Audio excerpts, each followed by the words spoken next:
ప్రభునందు ప్రియమైనటువంటి ప్రియ దేవుని సంగమా, మన ప్రభును రక్షకుడైన యేసుక్రీస్తు వారి పరిశుద్ధ నామంలో మీ అందరికీ కూడా శుభాలు వందనాలు తెలియచేస్తున్నాను.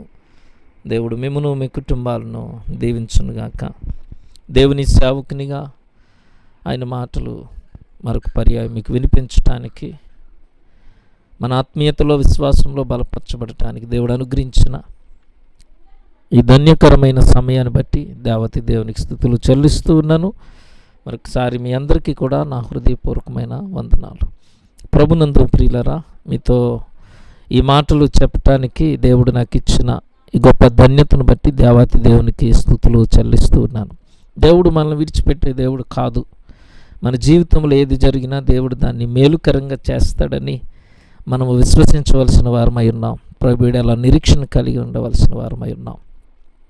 ఒక ఆయన ప్రభునందు ప్రియులరా ఒక చక్కటి ఉద్యోగం చేస్తూ ఉన్నాడు, ఒక మిల్లులో పని చేస్తూ ఉన్నాడు. ఒకరోజు యజమానులు వచ్చి అన్నారు, అయ్యా ఇంక నీ అవసరం మాకు లేదు, నువ్వు ఇంటికి వెళ్ళిపో అని చెప్పినప్పుడు ఆ వ్యక్తి ఉద్యోగం పోగొట్టుకుని ఒక రకంగా మేనేజ్మెంట్ వారిని తీసేశారు.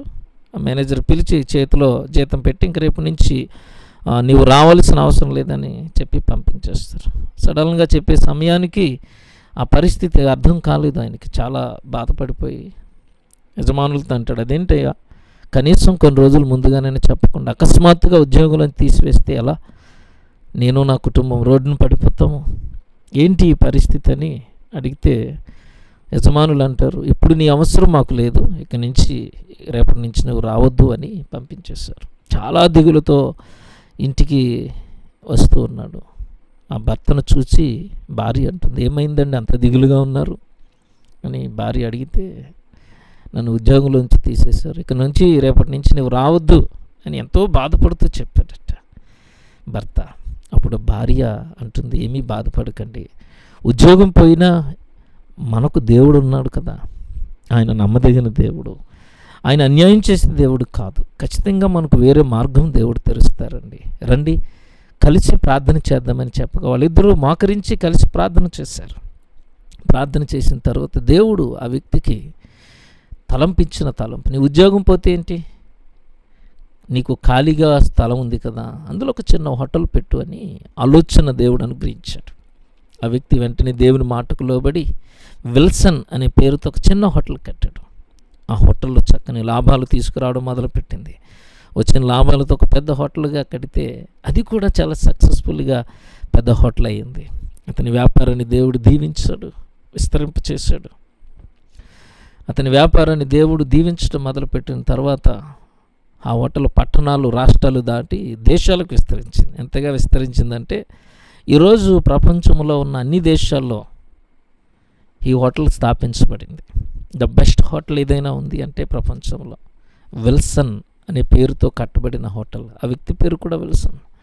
ఆనాడు విల్సన్ ఉద్యోగం పోగొట్టుకున్నప్పుడు తనకేదో నష్టం జరగబోతుందని, కష్టం రాబోతుందని, తన కుటుంబం ఆర్థికంగా చిదిగిపోతుందని, తన భవిష్యత్తు చీకటమయం కాబోతుందని అనుకుని చాలా ఉంటాడు.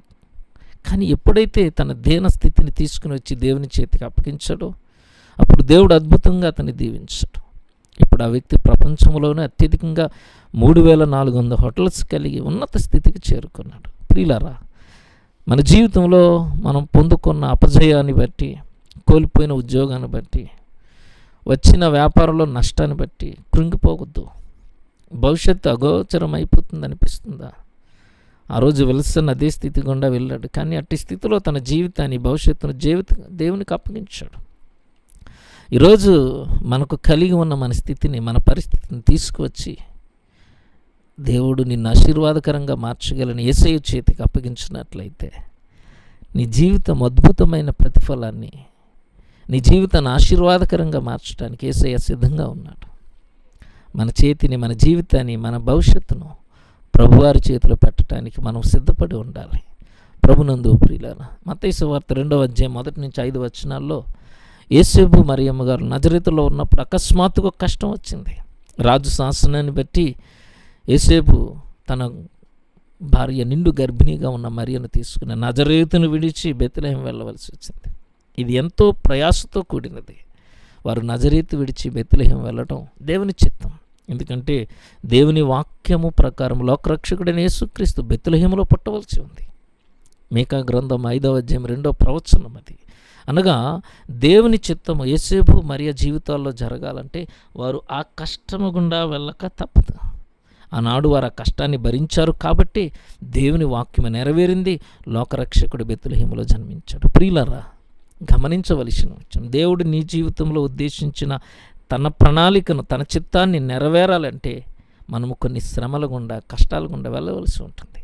కానీ అవన్నీ కూడా దేవుడు మన మంచికే, దేవుని ఉద్దేశాన్ని నెరవేర్చుట కొరకే అని మనము గ్రహించవలసినదని దేవుడు తన జీవగ్రంథం ద్వారా జ్ఞాపకం చేస్తూ ఉంటాడు.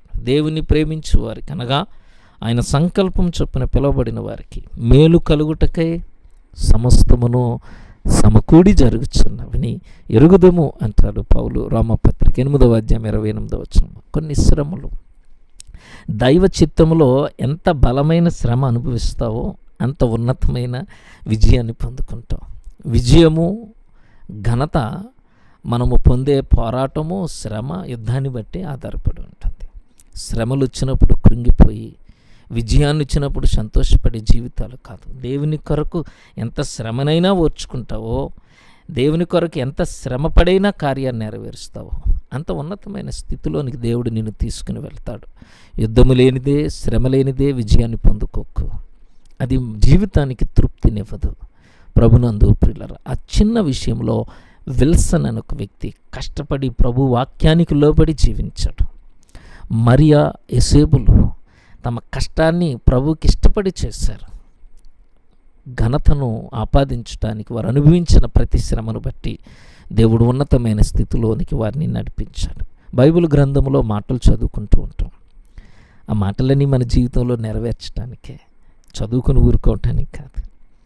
దేవుడు చెప్పిన ప్రతి మాట మన జీవితంలో నెరవేర్చబడటానికి దేవుడు ఇష్టపడే దేవుడు. అయితే దేవునికి దూరంగా ఉండేవారికి, పాపముతో కలిసి జీవించే వారికి వాగ్దానాలు నెరవేరు.